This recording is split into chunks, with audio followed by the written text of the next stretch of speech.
ప్రియమైన దేవుడి బిడ్డలారా, శిరాపుత్రుడైన యేసు జ్ఞాన గ్రంథం 17వ అధ్యాయము 1వ వచనంలో ప్రభువు మట్టి నుండి నరుని చేసెను, అతడు మరలా ఆ మట్టిలోనే కలిసిపోవునట్లు చేసెను.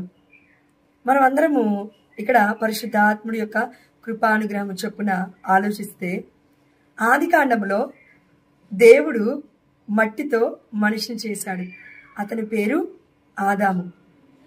దేవుడి యొక్క పోలికలలో ఉన్నాము అని వాక్యం సెలవిస్తూ ఉంది. అక్కడ దేవుడు ఆదామును చేశాడు, కానీ ఆ రోజు ఆదాము పుట్టినరోజు, అది మనం గుర్తుపెట్టుకోవాలి. అదేవిధంగా ఈ రోజుల్లో చాలా మంది మనం ఎప్పుడైతే తల్లి గర్భం నుండి బయటకు వస్తామో ఆ రోజే పుట్టినరోజు జరుపుకుంటున్నారు.